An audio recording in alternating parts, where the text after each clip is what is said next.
नमस्कार दोस्तों, Umesh public awareness channel पर आप सभी का एक बार पुनः बहुत बहुत स्वागत है। दोस्तों, हिंदू उत्तराधिकार संशोधन अधिनियम 2005 के बाद बेटी और बेटा को पैतृक संपत्ति में समान अधिकार प्राप्त हो चुका है। किंतु आज जो वीडियो लेकर मैं उपस्थित हुआ हूं उसका विषय है बेटी को कब संपत्ति में अधिकार प्राप्त नहीं होगा। इसको हम बिंदुवार समझते हैं। पहला है कि बेटी को पिता के जीवन काल में स्व अर्जित संपत्ति में अधिकार प्राप्त नहीं होगा, बल्कि बेटी को के साथ साथ बेटा को भी पिता के स्व अर्जित संपत्ति में जीवन काल में अधिकार प्राप्त नहीं होगा। अब आइए समझते हैं कि स्व अर्जित संपत्ति क्या है।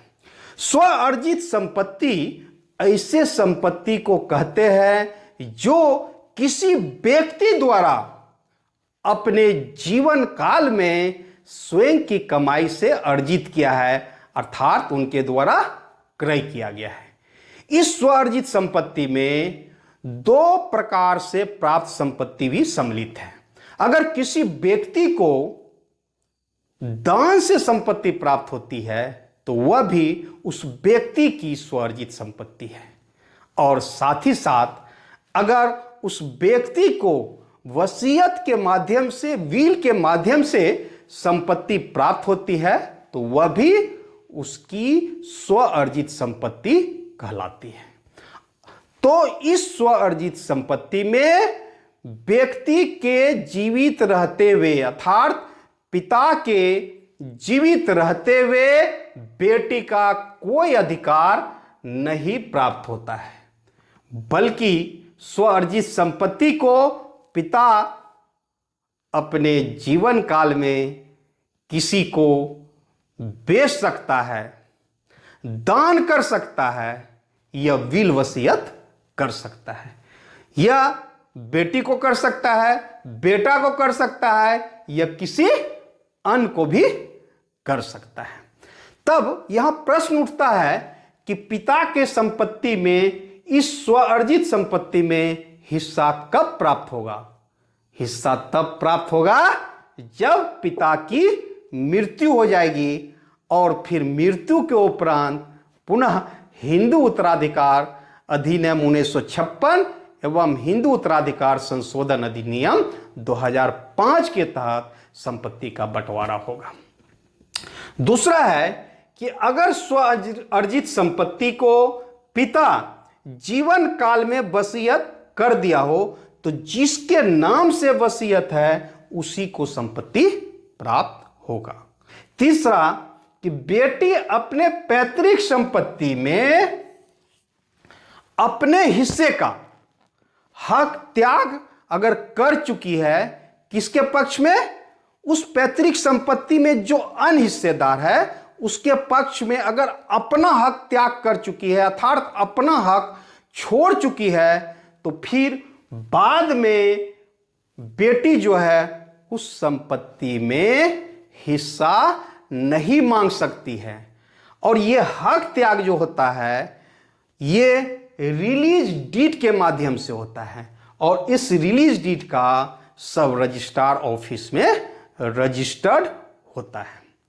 और चौथा है जो माननीय सर्वोच्च न्यायालय का जजमेंट है, और ये लैंडमार्क जजमेंट है 11 अगस्त 2020 को विनीता शर्मा वर्सेज राकेश शर्मा में। ये 3 जजों का जजमेंट है और 121 पेज का है। इसमें जो कंडिका 129 है उसमें यह बताया गया है कि बेटी को कब पैतृक संपत्ति में हिस्सा प्राप्त नहीं होगा। पहला है, अगर पैतृक संपत्ति का 20 दिसंबर 2004 के पहले अगर बंटवारा हो चुका हो, पार्टीशन हो चुका हो, तो फिर बेटी जो है उस पैतृक संपत्ति में हिस्सा नहीं मांग सकती है। यह नहीं कि जाके बेटी उसमें पार्टीशन शूट कर दी, उसमें हिस्सा नहीं मिलेगा।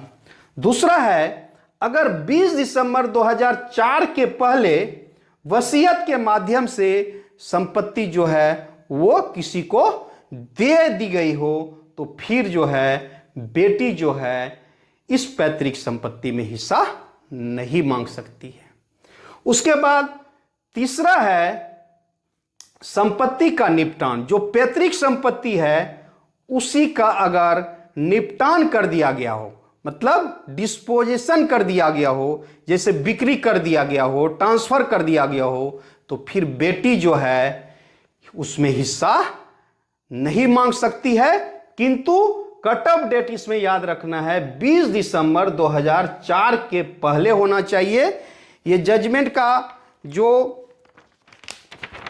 कंडिका 129 है उसमें कहा गया है, वर्ड यूज किया है डिस्पोजिशन और एलिनेशन, पार्टीशन और टेस्टामेंट्री, अर्थात बंटवारा, वसीयत और संपत्ति का निपटान, जो डिस्पोजिशन या एलिनेशन कहलाता है।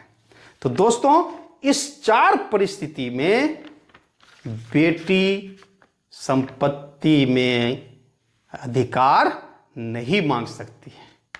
आज का वीडियो यही समाप्त होता है। पुनः किसी नए वीडियो के साथ आपसे मुलाकात होगी। जय हिंद दोस्तों।